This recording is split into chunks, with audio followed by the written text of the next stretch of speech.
你就是旗舰刺客，电视机不是价格旗舰就算旗舰的。电视想显贵，基础款就不要再搭基础款 ，SoC 基础，画质芯片就不基础，分区数量基础，刷新率就不基础。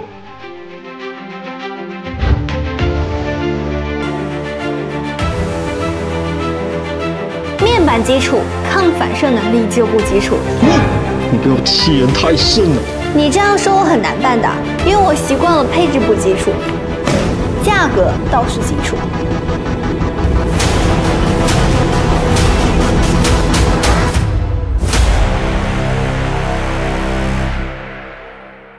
科技有温度，吐槽有风度，测评很鬼畜。这里是主观独立不用放的黑丝科技，我是思姐猫猫。最近电视机圈出了一匹黑马，虽说要干翻的是友善的旗舰电视，但等我看完配置再亲自体验过后，这行动的感觉钱包似乎有点不妙啊。说的就是海信最新发布的 Mini LED 电视 17Q， 这台新机属于是海信下半年的重磅产品了，敢称自己为2025最值得买的高端 Mini LED 电视，那实力是不是够硬呢？今天就带大家来体验一下。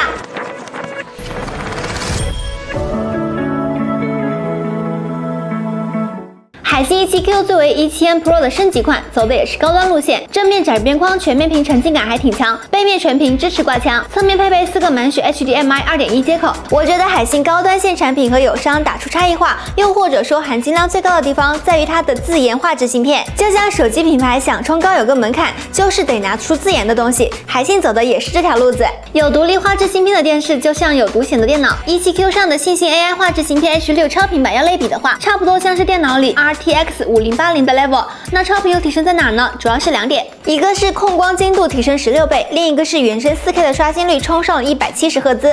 4K 没开会员不还是众生平等 1080P？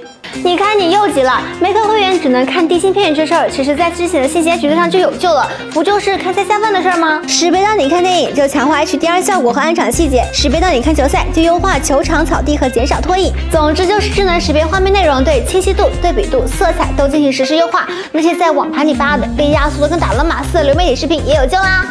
这样说那我的天，臭不要脸！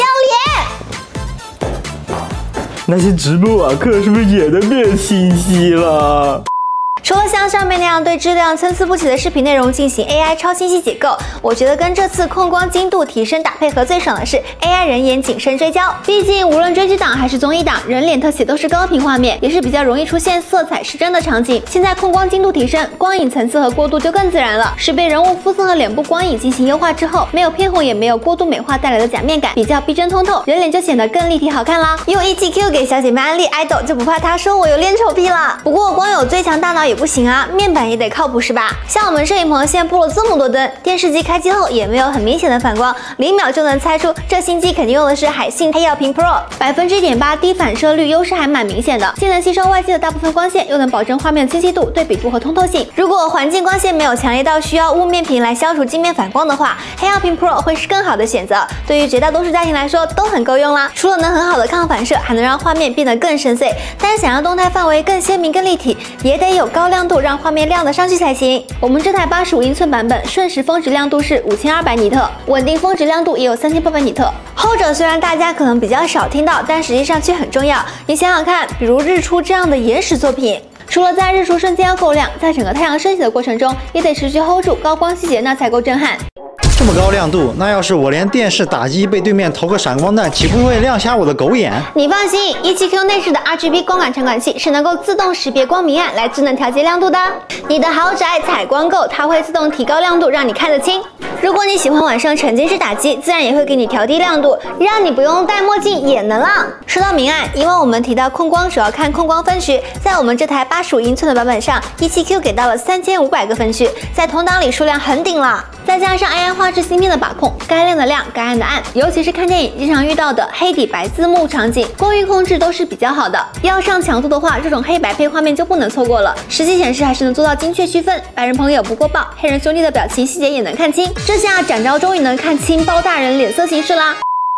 总而言之，无论是画质芯片、黑曜屏 Pro、背光分区、峰值亮度还是高刷，都是相辅相成，为更立体、逼真、有层次感的视觉享受服务。但影音有了视觉享受，还得有足够震撼的听觉体验。海信 E7Q 的音响配置有2个主声道，加1个低音炮，加2个侧环绕声道组成，和迪瓦雷联合调教。我们直接来听听效果。 You just hear glass break. They're slightly.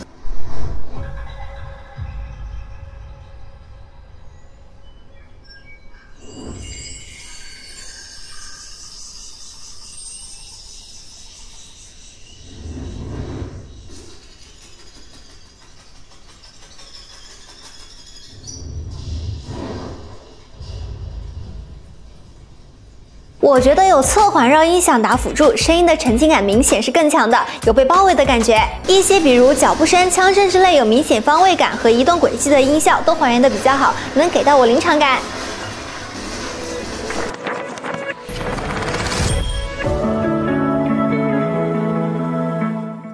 既然要做旗舰刺客，那就得有和旗舰持平甚至更高的品质，再加上低于旗舰的价格。我觉得海信 E7Q 已经做到位了，硬件堆料没有短板，而且不是盲目堆料和概念包装，是以自研画质芯片为核心，协同黑曜屏 Pro 和多分区背光，实打实让越级画质走进你的客厅。除此之外，4K 新剧桌面，4个满血 HDMI 2.1，98 TCL P3 量子点广色域，监视器及色准Delta E 约等 0.7，本地高码绿蓝光 ISO， 支持 NAS 私有云 AI 游戏妙后台，可以安装奈飞全功能 CEC 等亮点都很有诚意。尤其是信星 H6 超平板，以往有不少用户迟迟拿不定主意换机，就是因为不想充会员或者视频资源清晰度没有保障，觉得买了4K 电视但没有4K 内容来播放也是浪费。现在有了 AI 画质芯片加持，能对每个视频内容进行优化，让质量一般内容无感升级成不一般的效果，没了后顾之忧，换机就换得更值啦。